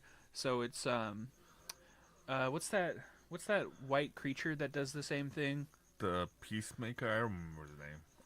It's like a 3-mana 3/3. The card's really annoying. Yeah. I don't remember the name of it, but it's the same effect as that. And then when you defeat it, it's an enchantment that says at the beginning of your end step, put a 1/1 counter on each creature that attacked this turn. You sacrifice it. Creatures you control gain hexproof and indestructible until end of turn. That's a lot of text, man. See, this is the thing. Every time I play against Will, I gotta read so much text. The card is very good. For sure, yeah. Yeah, this little bit of disruption. It didn't see the Doomsday, though, because Fred left it on top of his deck with that Ponder, I believe. Yeah. So, I'm sorry, this is not Fred. This is Francis. That's my it is bad. Francis. Yeah, Francis is playing Doomsday these days. So, Will took the personal tutor. So, Francis here. Trying to determine what to do. So, he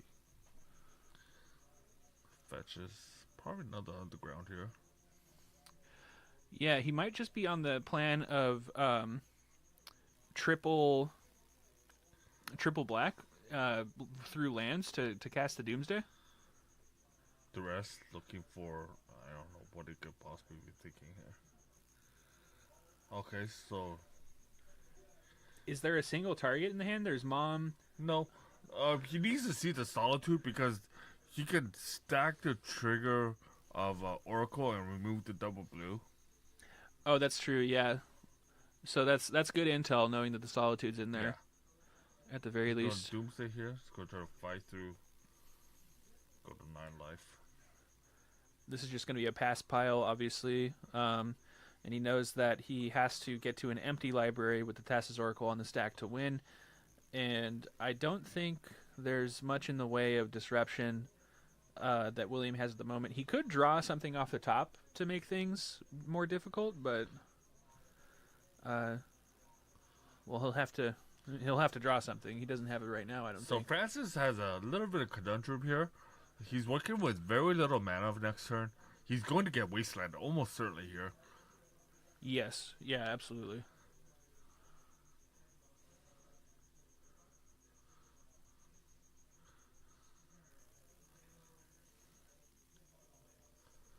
The classic Doomsday gameplay.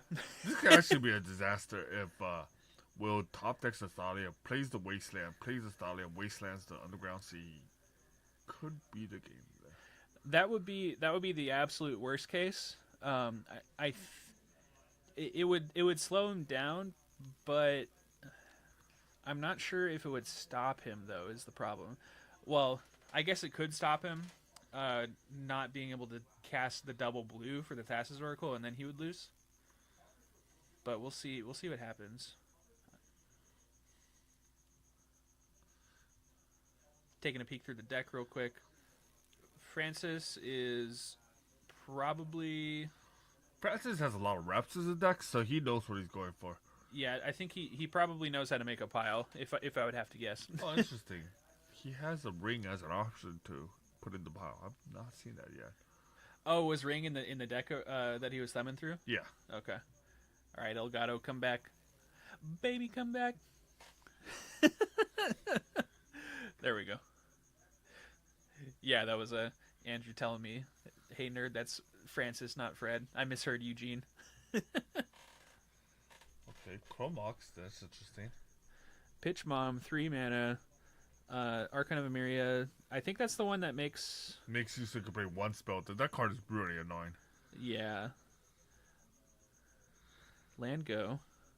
Alright, so second Wasteland here would I think be... He didn't have it, though.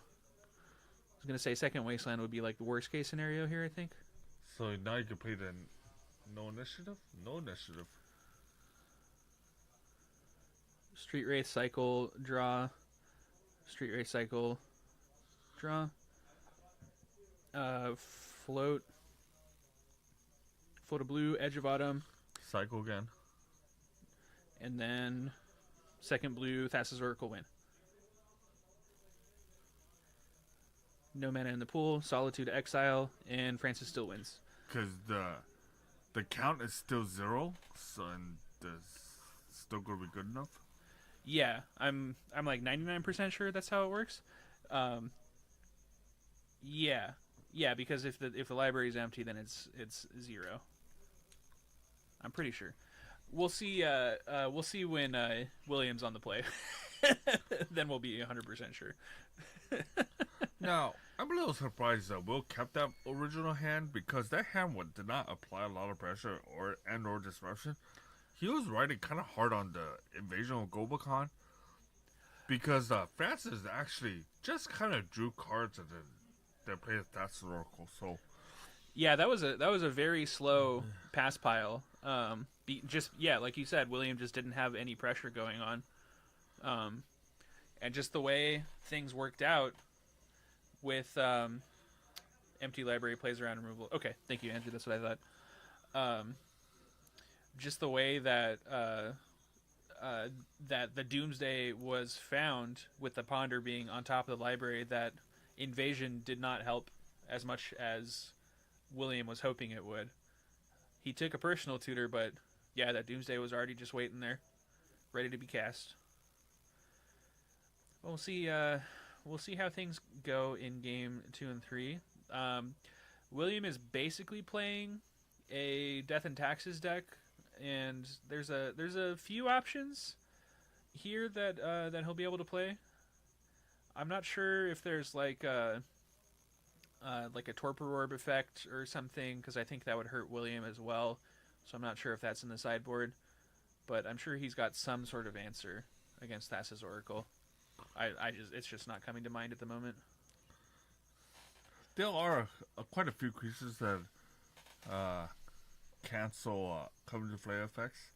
There's a 1/2 for 2 mana that they play in Dreadnought decks. Oh, is that the one that it's like a flying lifelink? Yeah.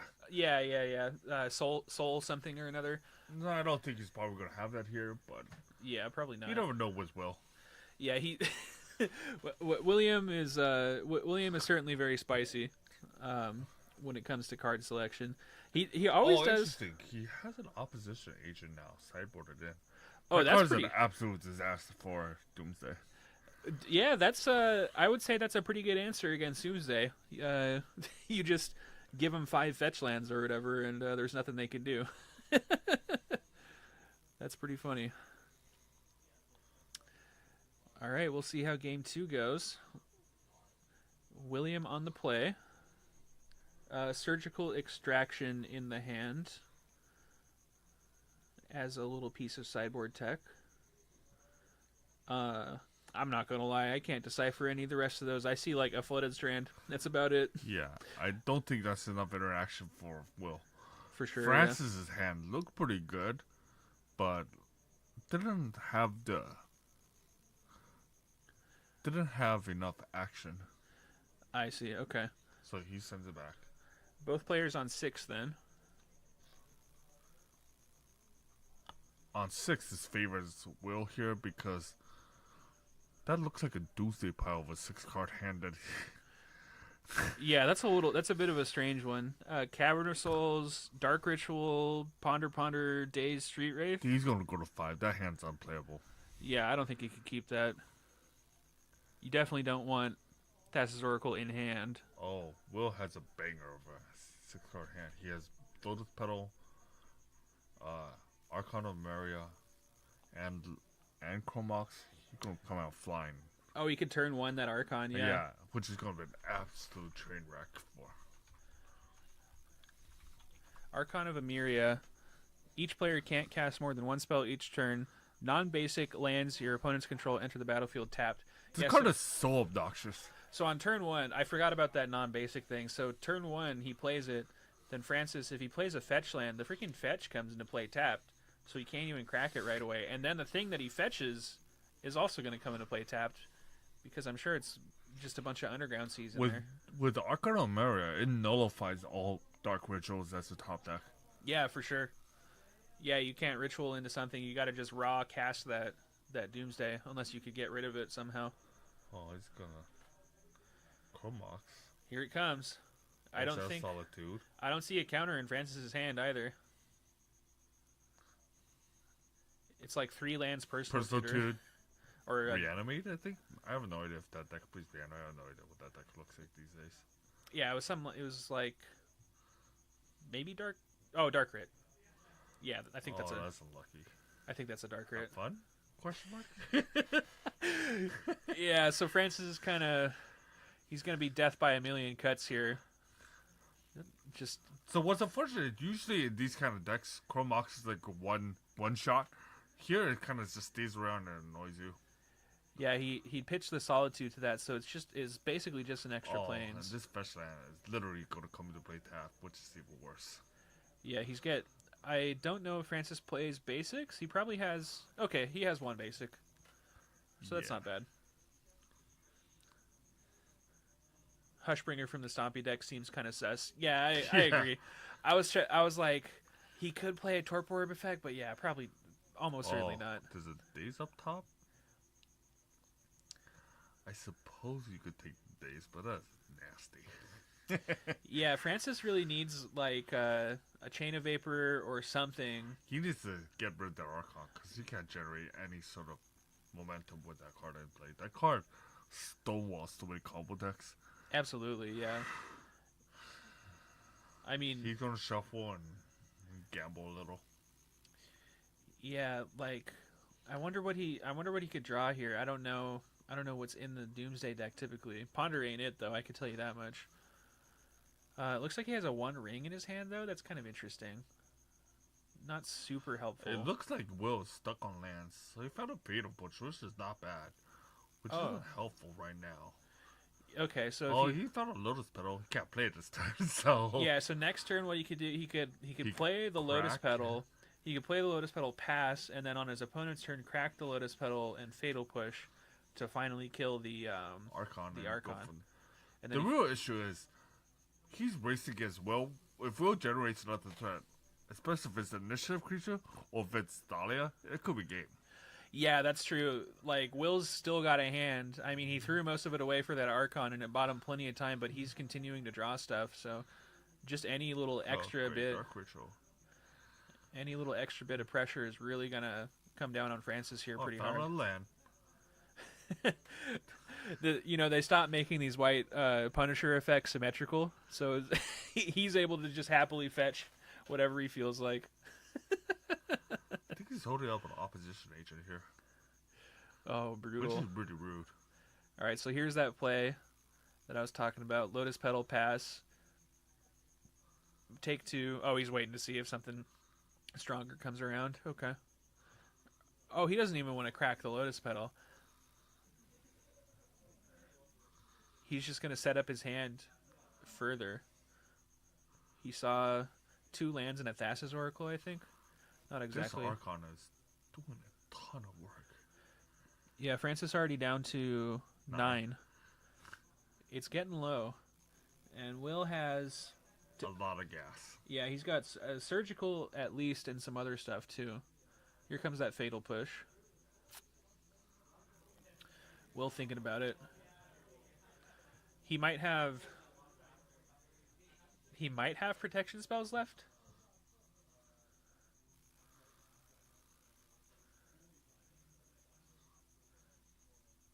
Yeah, it dies. Okay. I was going to say, I would be surprised if there was a lot of protection left in the deck after... Oh, here comes One Ring. Nice.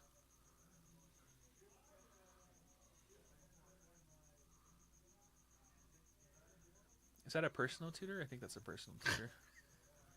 Okay. There's Opposition Agent. Yeah. Yikes. So now the personal tutor is basically a no-go. Yeah. That's another Chromox. That's interesting. So now he can exile and play initiative creature. Which he does have. He has Seasoned Dungeoneer.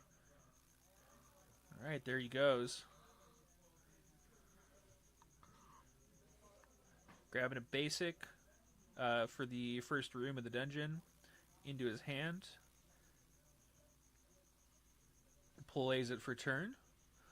Cat decks, protection for everything, so nothing happens. Yeah, no life change. Life goes to 8. This is gonna get really close here. Yeah, I mean he's gonna have a little bit an of LED off the top.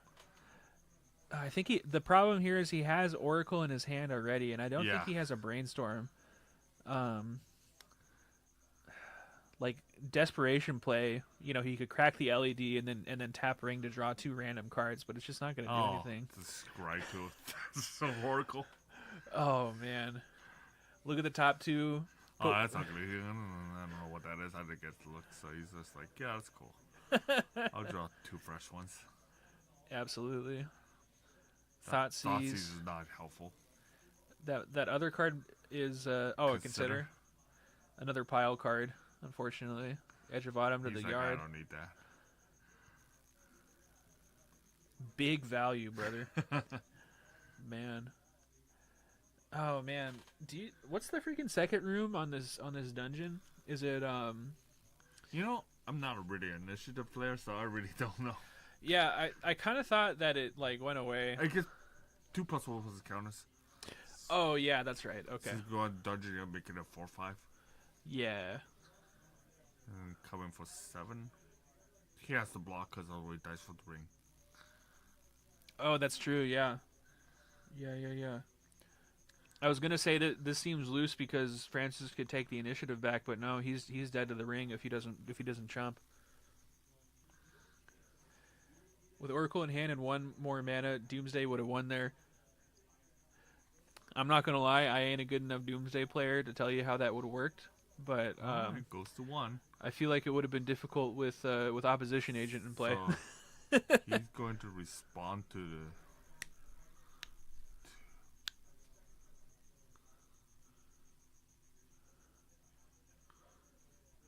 Okay, so what happened here was he was trying to draw cards for the ring to give himself protection from everything.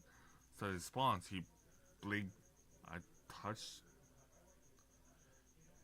the blinks channels. Yeah, I don't remember what it's called. And blinked the Dungeoneer, pushing the initiative into the spike room to do 5 damage and killing him. Oh, okay. Yeah, I knew one of those stupid rooms was like a bunch of damage. Yeah.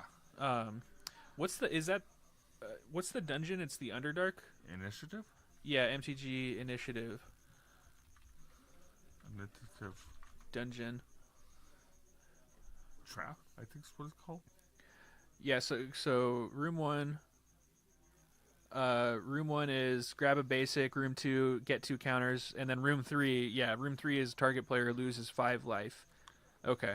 So that was enough to kill Francis after the damage. Oh, Agent Exile is what it finds. Oh, dude. Yeah, no, you're totally right. Okay. That's funny. Yeah, if Francis had another mana there, he would have got it. What a trip. So, cause Doomsday says you pick 5 cards from everything, and then Opposition Agent says instead of those going to the library, those exile.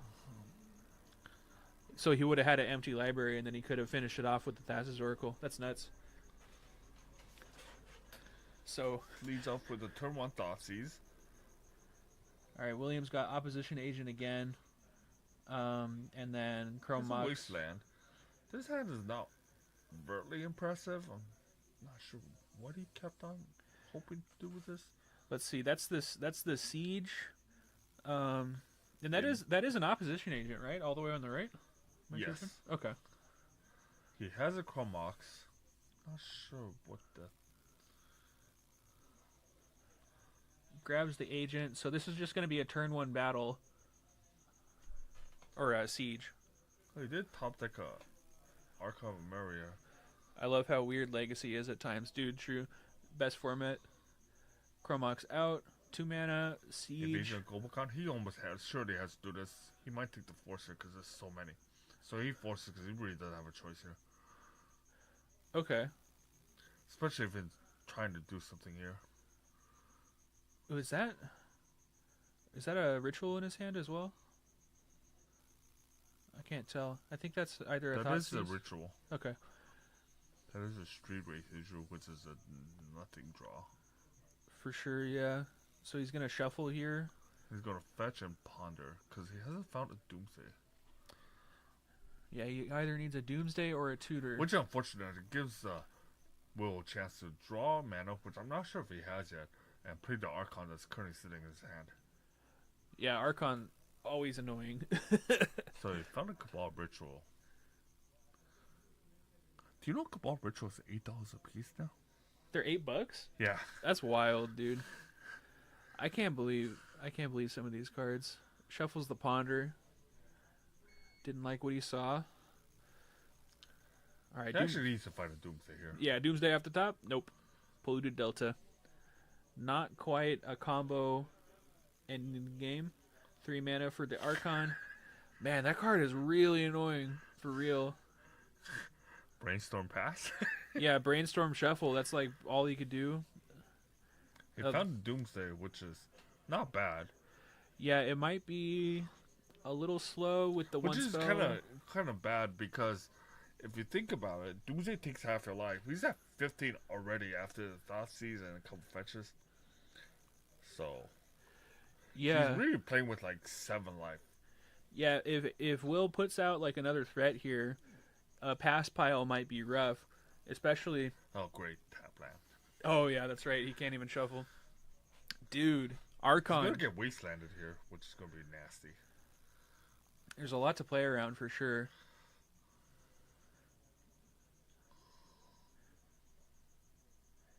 Yeah, if Will just plays like another threat here, Francis is gonna have a really hard time. I have no idea what that card is. I That's got a Boromir. Boromir. The Lord of the Rings card. I played this in a lot of humans. Let's look. The Warden of Yeah. the Tower. It's like a Lavinia. 2 and a white for a 3/3 human soldier legendary. Vigilance. Whenever an opponent casts a spell, if no mana was spent to cast it, counter it. So yeah, the Lavinia thing. And then sack it. Creatures you control gain indestructible until end of turn. Ring tempts you. I see. Okay, so this shuts off forces. It shuts off Lotus Petals and LEDs. Although I mean, Archon was already doing a pretty good job of keeping those down for sure.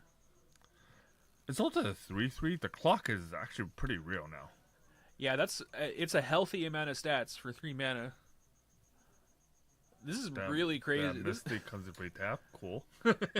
Oh, dude! And if it didn't, he could have freaking Brazen Borrowered and That- man, he's going down to 8. This is rough, dude. Okay. So the thing about Boromir is if you saw there, that affects one side of Lavinia. He played a Lotus Petal and did not get countered. Dude, yeah, like I said earlier, they freaking all these white effects, they never make them symmetrical anymore. It's always opponents. Alright, cool. Doomsday. Can't really afford to lose half my life here. And he ships us back. Yeah. Yeah, because he has to get an underground C to just cast it naturally, and that's going to come into play tapped. All right, he's at 3. All right, end step Brazen Borrower to bounce the Archon, I assume? He could sack the Bormill to give a indestructible. It's just indestructible, yeah. Oh, okay. 3 to Opposition. opposition agent. He's gonna respond to that. Man. There's a lot of pressure on the field now. All right, so Archon will still be on the stack, so this underground seal come into play tapped, but it won't get exiled to the opposition agent at least. This is a lot to wade through. yeah. If I was in Francis's shoes, I would know just an envy being Francis right now. I would be sweating for sure. It's do or die here. Let's see if he could do. So the issue here is that Boromir stops, I think, the fatal push that's in his hand. I'm really not sure. I think he's got a Dark Ritual, but it did shut off the option to be able Has to. the ring, so okay, protection for everything. All right, at least he buys himself a turn, draws some cards. We'll see how it goes, man. This is crazy. Draw. Cavern. Cavern not helpful. There's a fetch land. And the worst part is he didn't even kill the Archon. It's back in his hand. He bounced it, so the freaking Archon's just gonna come out again. Invasion of Golcon. There's the Siege. It grabs the Doomsday. 5 mana Doomsday. So. Yeah, I can't. I don't know what combo cards. Oh man, I don't know what combo cards you could draw to get out of this. This is hard. So it goes to 1. Attack the battle, flip it. I don't know what the flip of this card does. It's some sort of light field array. The only thing I remember is that you get counters to things that attack this turn or something. I don't know. But he's at 1. It's not looking too hard, I won't lie.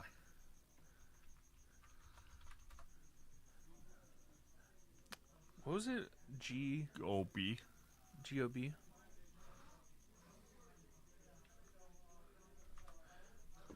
The flip side. Gobacon. Oh, okay. Francis is scooping it up. Yeah, that was just too much from too many angles. Yeah, that was a pretty intense game. That was the match, right? Yeah, that was the match. So Will goes to 3-0, I believe. That was round 3. Yeah, man. What a trip. I mean, Francis kept it swinging. He kept it chugging as long as he could, but in the end, he brought in Shieldred, Brazen Borrower. Man, what a match. It's not for the lack of effort there. What? Yeah, for sure. Like he was playing to his outs for sure. All right, but with that, I'm gonna see if we can't wrangle up something between rounds. So I will be right back.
All right, so we're coming back. This is still round 3, but we just have a quick bonus game because we wrapped up early.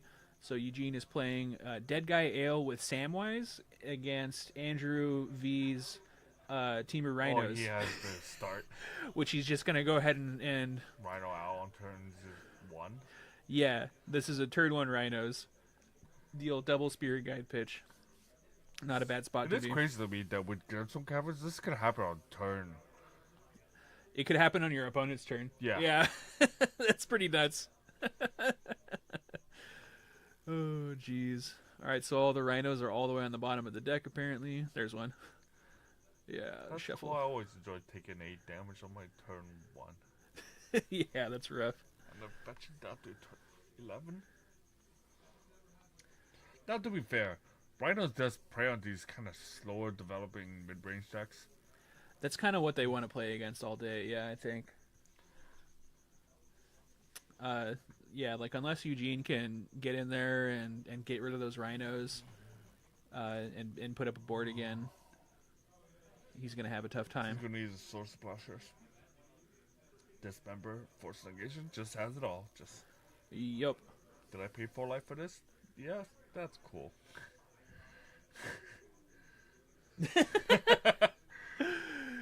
Oh, man. Pitching the Lorien revealed as well. Bummerino. He's like 412. Actually, I'm not sure if that was a dismember. I don't know what that was, actually. Oh, no, it was. It was. Yeah. He's at 16. Or 15, rather. Okay. Fetch, she's about to go to 7 here. Ooh. They're going to have time for game Vile? 2. That's nice. Wow, that was a lightning quick one, huh? Jeez. I think they'll probably try one more real quick. I don't know. They still have 14 minutes left. Yeah, they're going to sideboard. A nice 2.5 turn game. Yeah. Oh, the old turn 1 Rhinos play, huh? Classico. Andrew's been a big fan of this deck for a while. So there's an Emrakul and the Dead Guy Ale deck sideboard. I'm not unsure why that's there. Is that a grindstone? Is that a way to beat grindstone or something? Shuffle your graveyard back in? I'm not sure. Because I don't think they make enough. He can make enough mana to actually get that going, right? 15 counters on Isbal? Question mark. Yeah, if things go that long, I guess that's an option. Let's see what these decks look like these days. That's like an old school Dead Guy Ale Garage Verdict. Oh, that was a pre-modern deck that I was looking at. Let's see. Legacy. This is just a league, I think. Let's see. Exalted Angel. Cyberpunk Kitten, hello. How are you? Hypnotic Spectre. Dude, do they still play Hypnotic Spectre? That's hilarious. Or am I looking at another freaking pre-modern That's deck? just not worth the Dark Ritual investment for it anymore. There's just no way that's a thing. Yeah, for sure. I think if we're gonna do that off a Dark Ritual, you play that 3-mana enchantment that you could pay a life, do things. Oh, Necropotence? Or whatever? Not that good. It's like Undercity Connections. That's something. Oh, that one hooks up on a swamp, I think, and you could tap it. Not that one. It like makes a changeling, 3/2 changeling. I don't know what it's called. I'm not sure. I'm honestly not familiar with this deck. Okay, here's one. Samwise. This has got to be more like what? Oh, Samwise the Stout-Hearted, 1 and a white, flash. When he enters the battlefield, choose one permanent card in your graveyard that was put there from the battlefield this turn. Return it to your hand, then the ring tempts you. Okay. it's a Caracas combo deck. That's right, yeah. Okay. It looks like Andrew's just coming out with early rhinos again. Turn 2 this Yeah. time. Yeah, I could play rhinos like this. I play this all day. I know, right?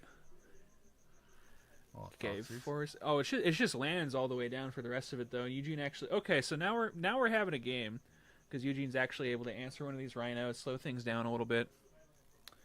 Let's see here. Yeah, there's Solitude in this deck. Palace Jailer. Extraction Specialist. That's one I haven't seen before. That's from Capenna. Interesting. And Opposition Agent. Huh. So both these rhinos got swords. It would appear so. Yeah, we got Andrew with an empty board and I think a handful of lands. And Eugene kind of on the opposite spectrum here. Black Market Connection? Is that what the card is? Yeah, I think so. Black Market Connections. Beginning of your pre-combat main phase. Choose one or more. Oh, that card. Yeah. That's a much better target for a Dark Ritual than a Hypnotic Spectre. I think I was deep into pre-modern deck lists because that was the first thing that popped up when I was looking up Dead Guy Ale. Oh, Jite. Umezawa's Jite, and that's a Thalia. Oh, the hard cast Spirit Guide. You hate to see it. Jeez. Well, if he draws he could draw a Lorien Revealed and reload here, but yeah, I think this one will go to Eugene in our special bonus game here. Still got 9 minutes. It's fine. Yeah, for sure.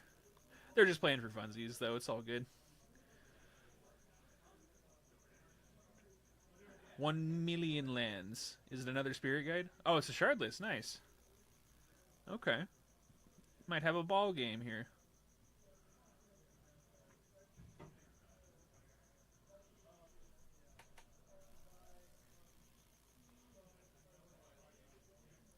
I love that Fire Ice found a home. That card's so cool. There's the Rhino. Yeah, I guess the cast is 2/4 for trample. And he has to pay 1 extra for that from the Thalia, sir. Call the fun police. Oh, he did it. Okay. Yeah, he's good. I'm not gonna lie, half the time I forget that Thalia's in play.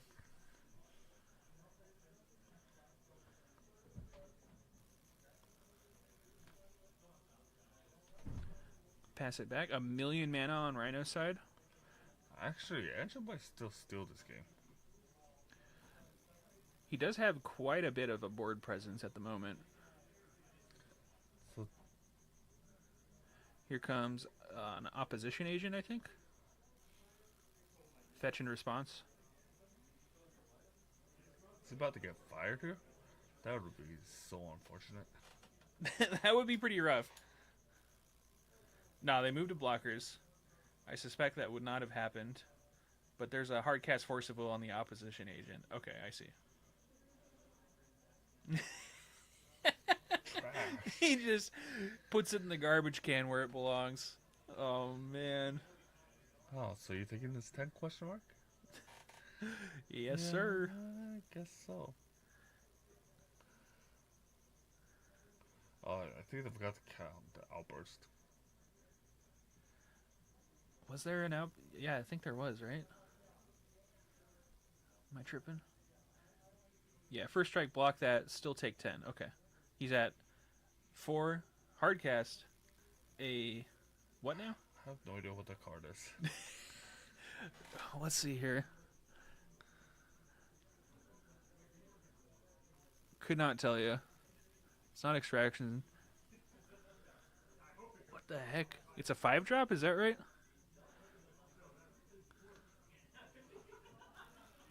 Couldn't tell you. It got countered, I think, or something. Or it wiped. It wiped the board. What is happening? I think this is that Battle of Bywater card. Oh, the Battle of Bywater. Destroy all creatures with power 3 or greater. Then create a food for each creature you control. Interesting. Okay. That seems like a pretty good card against rhinos, if I do say so myself. getting spirit guided to death. Yeah, dude. One more swing is enough. Well, he's got the food token at least that he could sack for. It doesn't miss you, boo. Orcish Bowmasters. Kill the Minsk. Skylar.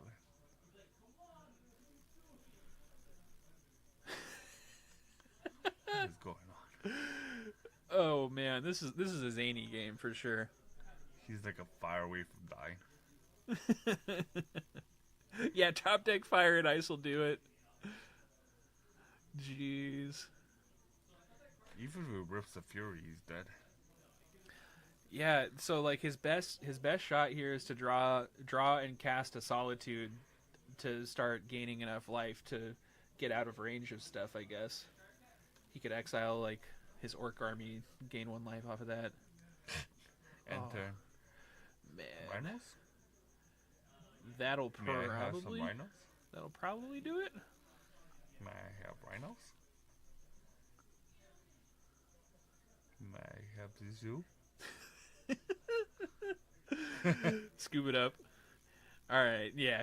That'll do it for our special fun time round 3. Rhino's just kind of doing it. Thanks for joining us. We might have some stuff for round 4. If not, have a great night. But we'll get back to you in just a moment.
All right, guys.